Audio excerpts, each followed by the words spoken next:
మనలో చాలామంది అనుకుంటాం, నాకు శాలరీ వస్తే రిచ్ అవుతాను, నాకు బిజినెస్ ఆపర్చునిటీ ఒకటి క్లిక్ అయితే రిచ్ అవుతాను, లేదా నా శాలరీ హైక్ పెరిగితే రిచ్ అవుతాను అని. డబ్బు సంపాదించడం గురించి the science of getting rich అనే బుక్ ఇంకొక డిఫరెంట్ ఐడియా అని చెప్తుంది.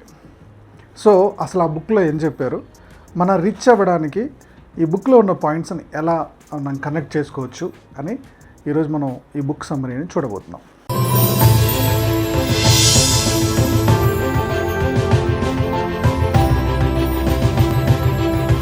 ఈ బుక్ ఏం చెప్తుందంటే, డబ్బు సంపాదించడం అనేది మన ఆలోచనలు, మనం చేస్తున్న పనులు, మనం వాల్యూ క్రియేట్ చేసుకోవడం మీదనే ఆధారపడి ఉంటుంది అని చెప్తుంది. ఎగ్జాంపుల్కి ఒక ఆఫీస్లో రవి, రమేష్ అని ఇద్దరు ఉన్నారు. రవి ఎప్పుడు ఏమంటాడంటే, శాలరీ మనకు హైక్ పెరగట్ల, కంపెనీ పెంచట్లేదు అని ఎప్పుడు కంప్లైంట్ మోడ్లోనే ఉంటాడు. రమేష్ ఏం చేస్తాడంటే, నేను ఏ స్కిల్ నేర్చుకుంటే నాకు శాలరీ ఇంప్రూవ్ అవుతుంది, నాకు శాలరీ పెరుగుతుంది అనేది చూసి ఆ స్కిల్ నేర్చుకుంటాడు. ఒక 5 years తర్వాత రవి శాలరీ ఎక్కడికక్కడే ఉంటుంది, రమేష్ శాలరీ హైకి వెళ్ళిపోతూ ఉంటుంది. అంటే ఇక్కడ మన ఆలోచన విధానాన్ని బట్టి, మనం చేస్తున్న పనిని బట్టి, మనం వాల్యూ పెంచుకుంటున్న దాన్ని బట్టి మన రిచ్ అవ్వడానికి స్కోప్ ఎక్కువగా ఉంటుంది అనేది ఆథర్ చెప్తున్న పాయింట్. ఈ బుక్ ఆథర్ వచ్చేసి వ్యాలెన్స్ డి, ఒక అమెరికన్ ఆథరు. 1910లో the science of getting rich అనే పుస్తకాన్ని రాశారు. అప్పటి నుంచి కూడా ఇన్ని ఇయర్స్ అవుతున్నా కూడా ఈ బుక్ వాల్యూ ఇంకా తగ్గలేదు. అందులో ఉన్న పాయింట్స్ అంత ఇంపార్టెంట్ పాయింట్స్ ఉన్నాయన్నమాట. ఈ పుస్తకంలో మెయిన్ పవర్ఫుల్ ఐడియా పాయింట్ వచ్చేసి, వెల్త్ కోరుకోవడం తప్పు కాదు, కానీ చాలామంది మైండ్ సెట్ ఎలా ఉంటుందంటే, మనీ గురించి చాలా నెగిటివ్ ఉంటుంది. డబ్బు మంచిది కాదు, డబ్బు సంపాదించే వాళ్ళంతా కూడా పిసినార్లు, లేకపోతే దొంగలు, మోసాలు చేసేవాళ్ళు, డబ్బు కోసం పరిగెత్తాల్సిన అవసరం లేదు, మన ఫ్యామిలీ రిలేషన్సే ముఖ్యం, డబ్బుదేముంది, ఇలాంటి థాట్ ప్రాసెస్లో ఉంటారు. కానీ ఆథర్ ఏం చెప్తాడంటే, నువ్వు మంచి ఫుడ్ తినాలన్నా, ఒక మంచి బట్ట కట్టాలన్నా, ఒక మంచి చదువు చెప్పించాలన్నా, ఒక సేఫ్టీ జర్నీ చేయాలన్నా, ఈ అన్నిటికీ కూడా డబ్బే చాలా ఇంపార్టెంటు. అంతే కదా. ఒక మిడిల్ క్లాస్ ఫ్యామిలీని చూద్దాం. నెలకు ఒక 50,000 జీతం వస్తుందంటే ఒక మిడిల్ క్లాస్ ఫ్యామిలీ ఏం చూస్తాడు, ఒక మంచి ఇల్లు కొనుక్కోవాలి, పిల్లలకి మంచి చదువు చెప్పించాలి, అవసరమైతే అమ్మ నాన్న కొద్దిగా సపోర్ట్ చేయాలి, అట్ ద సేమ్ టైం నా రిటైర్మెంట్కి ప్లాన్ చేసుకోవాలి. ఇవన్నీ కూడా జరగాలి అంటే డబ్బు సంపాదన ఉండాల్సిందే కదా. మనకు డబ్బు ఎక్కువ అవసరం లేదనుకుంటే నీ పిల్లల ఎడ్యుకేషన్ కాంప్రమైజ్ అవ్వాలి. డబ్బు మంచిది కాదు, మనల్ని నాగం చేస్తుంది అనుకుంటే పిల్లల ఎడ్యుకేషన్ కాంప్రమైజ్ కావాలి, నీ రిటైర్మెంట్కి కాంప్రమైజ్ అవ్వాలి, అమ్మ నాన్నకి ఏ హెల్త్ ప్రాబ్లం వచ్చినా రూపాయి సపోర్ట్ ఇవ్వలేవు. అంతే కదా. సో ఆ నెగిటివ్ థాట్స్ నుంచి బయటకు వచ్చేసి డబ్బుని మన లైఫ్ను మెరుగుపరుచుకోవడానికి అవసరమయ్యే ఒక టూల్. ఆ టూల్ కోసం నేను ఏ స్కిల్స్ నేర్చుకోవాలి, నేను సంపాదించాల్సిందే, నేను ఆ స్కిల్స్ నేర్చుకోవాల్సిందే అని మనం ఎప్పుడైతే ఫిక్స్ అవుతామో అప్పుడు మన బ్రెయిన్ మనకు ఆ డబ్బు సంపాదించడానికి అవసరమైన రూట్స్ అన్నీ చూపిస్తుంది అని చెప్పి ఆథర్ అంటాడు. ఈ లెసన్ నెంబర్ 1లో ఆథర్ చెప్తున్న మెయిన్ పాయింట్ వచ్చేసి, మనీ కోసం జీవించటం కాదు, మన జీవితాన్ని మెరుగుపరచుకోవడానికి మనీని ఒక టూల్లా వాడుకోవాలి. సెకండ్ లెసన్ వచ్చేసి, థింక్ ఇన్ ఏ సర్టెన్ వే. అంటే మీకు ఏమి కావాలో క్లారిటీ ఉండాలి. ఎగ్జాంపుల్కి ఇక్కడ ఆథర్ ఒక ఎలక్ట్రీషియన్ గురించి చెప్పారు. తన పేరు మనం తెలుగులో రమేష్ అనుకుందాం. రమేష్ అనే ఎలక్ట్రీషియన్ ఉన్నాడు, తన శాలరీ 25,000. సో నా శాలరీ 25,000, నాకు ఇంతకు మించి పెరగదు, నేను ఈ మిడిల్ క్లాస్లోనే ఉండిపోతాను, ఓకేనా, నా పరిస్థితి అంత ఇంతే, నా బతుకంత ఇంతే అని చాలామంది నెగిటివ్ ఆలోచనలో ఉంటాడు. ఇతను కూడా అంతే ఉండిపోయాడు.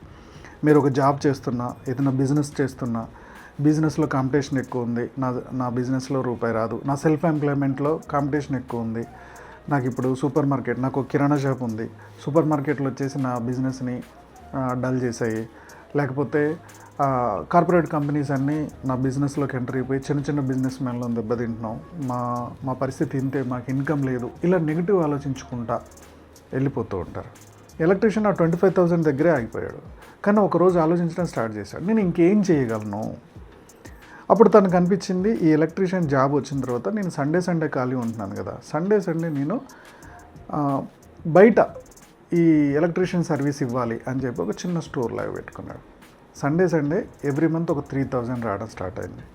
కొన్ని రోజులకు అది 8,000 20,000 అయింది. ఒకప్పుడు 25,000కి మించి నేను సంపాదించలేనన్న వ్యక్తి ఇప్పుడు 50,000 సంపాదించే స్థాయికి వచ్చాడు. ఒక ఆలోచన మారడం వల్ల ఇదంతా జరిగింది.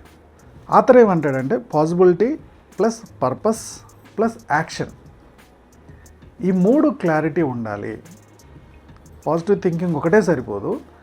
నువ్వు చేస్తున్న దాంట్లో పాసిబిలిటీ ఎంత ఉంది, నీకు ఎందుకు ఎక్స్ట్రా డబ్బు అవసరం, దానికి తగ్గ నువ్వు పని చేయగలిగితే రిజల్ట్ ఆటోమేటిక్గా డబ్బు వస్తుంది అని చెప్పి అతను చెప్తున్నాడు. థర్డ్ లెసన్ వచ్చేసి హ్యావ్ ఏ క్లియర్ పర్పస్. నీకు ఎంత కావాలనేది ఒక గోల్ ఉండాలి. నీ గోల్ ఉంటే నువ్వు ఫైనాన్షియల్గా చాలా స్టేబుల్ అవుతావు అనేది ఆథర్ చెప్తున్న పాయింట్. ఇక్కడ ఒక చిన్న ఎగ్జాంపుల్తో చెప్తాను. సురేష్ అనే వ్యక్తికి ఒక 60,000 వస్తున్నాయి. 20,000 వస్తున్నప్పుడు తన రిటైర్మెంట్కి ఒక 1 CR కావాలి, పిల్లల ఎడ్యుకేషన్కి హైయర్ ఎడ్యుకేషన్కి ఒక 1 CR కావాలని చెప్పి గోల్ పెట్టుకున్నాడు. ఎప్పుడైతే ఆ గోల్ పెట్టుకుంటాడో నెల నెల ఎంత ఇన్వెస్ట్ చేయాలి, ఎక్కడ ఇన్వెస్ట్ చేయాలి అనేది ఒక పర్పస్ క్లారిటీ ఉంది. ఆ క్లారిటీ ప్రకారం వెళ్తే అంటే తనకి ఎందుకు డబ్బు కావాలో క్లారిటీ వచ్చింది. క్లారిటీ వచ్చినప్పుడు తన శాలరీలో నుంచి ఎంత ఇన్వెస్ట్ చేయాలో కూడా తనకు క్లారిటీ వస్తుంది. ఇన్ కేస్ ఈ సురేష్ అనే వ్యక్తికి అసలు ఆ క్లారిటీ లేదనుకుందాం, ఎంత రావాలో ఎంత సంపాదించాలో తనకు ఐడియా లేదు. ఐడియా లేనప్పుడు ఏమవుతుంది, వస్తున్న శాలరీ 60,000 మొత్తం ఎక్కడో అక్కడ ఖర్చు అయిపోతూ ఉంటుంది. ఆ శాలరీ కూడా సరిపోదు, మళ్ళీ మంత్ ఎండింగ్కి వచ్చేసరికి ఎక్కడొక్కడ అప్పు చేయాలి. అదే క్లారిటీ ఉందనుకో, ఇప్పుడు నాకు ఒక 10 ఇయర్స్లో 2 CR కావాలి అని క్లారిటీ ఉంది. ఇప్పుడు వస్తున్న 60,000 70,000 ఎంత పక్కకు తీయాలి, నేను ఎంత ఖర్చు తగ్గించుకోవాలి, నా రెంట్ ఎంత ఉండాలి, నా ఈఎంఐలు ఎంత ఉండాలి, నా స్కూల్ ఫీజులు ఎంత ఉండాలి, నేను ఎలాంటి ఫుడ్ తినాలి, ప్రతిదీ కూడా బడ్జెట్లోకి వచ్చేస్తుంది. ఎప్పుడైతే గోల్ కరెక్ట్గా సెట్ అయిందో, ఎంత ఇన్వెస్ట్ చేయాలో క్లారిటీ ఉంది, శాలరీలో నుంచి ఎంత ఇన్వెస్ట్ పెట్టిపోతుందో, మిగిలింది ఎలా బడ్జెట్లో ప్లాన్ చేసుకోవాలో క్లారిటీ వస్తుంది. క్లియర్ గోల్ ఉంటే క్లియర్ యాక్షన్ ఉంటుంది అనేది ఆథర్ చెప్తున్న మాట. ఫోర్త్ లెసన్ వచ్చేసి think alone is not enough. నువ్వు డబ్బు గురించి పాజిటివ్గా ఆలోచిస్తూ కూర్చుంటే సరిపోదు, యాక్షన్ చేయాలి అంటాడు. అంటే positive thinking, I am getting rich, I am getting rich, I am getting rich 100 సార్లు కాదు, రోజుకు 1000 సార్లు అన్నా ఉపయోగం లేదు. ఓకేనా? నువ్వు అది అనుకుంటూ దానికి తగ్గ యాక్షన్ చేయాలి. ఎగ్జాంపుల్కి ఒక యూట్యూబర్ ఉన్నాడు, నాకు 1,00,000 సబ్స్క్రైబర్స్ కావాలి అనుకుంటున్నాడు.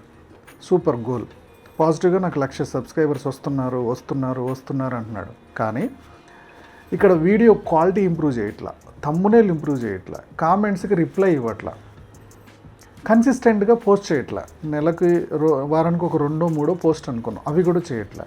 ఇవేమీ చేయనప్పుడు నువ్వు యూట్యూబ్లో ఎన్ని అప్లోడ్స్ చేస్తే ఏం ఉపయోగం? సబ్స్క్రైబర్స్ పెరగరు. ఇంకో యూట్యూబర్ ఉన్నాడు, క్వాలిటీ వీడియోస్ తోటి ఒక ప్రాబ్లం సాల్వ్ చేస్తున్నాడు, థంబ్నెయిల్ ఇంప్రూవ్ చేస్తున్నాడు, కామెంట్లో అడిగే ప్రతి క్వశ్చన్కి ఆన్సర్ చెప్పగలుగుతున్నాడు. ఓకేనా? వారానికి 3 వీడియోస్ అనుకున్నప్పుడు 3 వీడియోస్ ఒక పర్ఫెక్ట్ వీడియోస్ని పంపిస్తున్నాడు, అప్లోడ్ చేస్తున్నాడు. దీనివల్ల రీచ్ పెరిగింది. సో ఇక్కడ ఒక్కడివే కూర్చొని నేను ఇది సంపాదించాలి, ఇది రీచ్ అవ్వాలనుకుంటే సరిపోదు, దానికి తగ్గ యాక్షన్ కూడా ఉండాలి అనేది ఆథర్ చెప్తున్న పాయింట్. ఫిఫ్త్ లెసన్ వచ్చేసి create value, don't just take. ఈ బుక్లో నాకు బాగా నచ్చిన పాయింట్ ఇది. నీ ఇన్కమ్ పెరగాలంటే నువ్వు జనాలకు ఉపయోగపడే ఒక వాల్యూ క్రియేట్ చేయాలి అంటాడు. ఒక టీచర్ నాలెడ్జ్ ఇస్తాడు, ఒక డాక్టర్ సర్వీస్ ఇస్తాడు, ఒక సాఫ్ట్వేర్ ఇంజనీర్ ఒక సొల్యూషన్ తీసుకొస్తాడు, ఓకే, ఒక యూట్యూబర్ ఒక నాలెడ్జ్ని షేర్ చేస్తాడు. ఇవన్నీ చేయడం వల్ల వాళ్ళకి డబ్బు వస్తుంది. అంటే నువ్వు ఒక వాల్యూ పాయింట్, నీకు తెలిసిన స్కిల్ని సొసైటీకి పంచడం వల్ల దాని నుంచి నీకు డబ్బు వస్తుంది. సింపుల్గా చెప్పాలంటే ఒక ఏరియాలో 2 టీ షాపులు ఉన్నాయి. ప్రతి టీ షాప్కి ఒక 100 కస్టమర్స్ వస్తున్నారు. ఫస్ట్ టీ షాప్ అతను నాకు డబ్బు కావాలి కాబట్టి ఒక 100 మంది వస్తున్నారు కాబట్టి నేను ఇంకొక 5 రూపాయలు టీ వాల్యూ పెంచుతాను అని చెప్పేసి టీ వాల్యూ పెంచవచ్చు.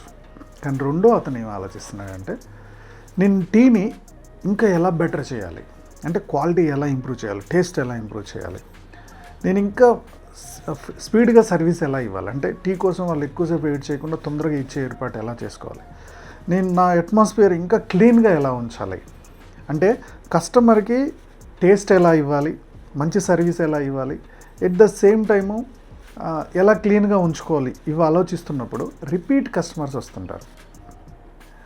ఒకే బిజినెస్, ఒక అతనేమో డబ్బు గురించి ఆలోచిస్తున్నాడు, ఇంకొక అతనేమో అతనికి ఆ కస్టమర్కి వాల్యూ క్రియేట్ చేయడం గురించి ఆలోచిస్తున్నాడు. ఎప్పుడైతే నువ్వు ఒక కస్టమర్కి వాల్యూ క్రియేట్ చేస్తూ ఉంటావో నీకు రిపీట్ ఆర్డర్స్ రావడానికి స్కోప్ ఎక్కువగా ఉంటుంది అంటాడు ఆథర్.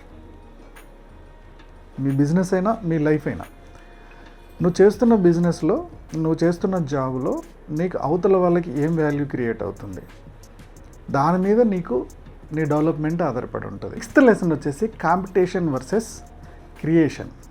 ఆథర్ ఏం చెప్తాడంటే కాంపిటీషన్ కన్నా క్రియేషన్కి ఎక్కువ వాల్యూ ఇవ్వండి అంటాడు. నీ బిజినెస్ కన్నా అవతలోడి బిజినెస్ పెద్దది, నా బిజినెస్ చాలా చిన్నది, నా ఇంటికన్నా వాళ్ళ ఇల్లు చాలా పెద్దది, ఓకేనా, ఒక అతనికి 5 lakhs సబ్స్క్రైబర్స్ ఉన్నారు, నాకు 50,000 సబ్స్క్రైబర్స్ ఉన్నారు అని నువ్వు ఎక్కువగా కాంపిటీషన్ గురించి ఆలోచిస్తూ ఉంటే ఫ్రస్ట్రేషన్ వస్తుంది, చిరాకేస్తుంది, నువ్వు చేస్తున్న పని మీద విరక్తి పుడుతుంది, మానేయాలనిపిస్తుంది.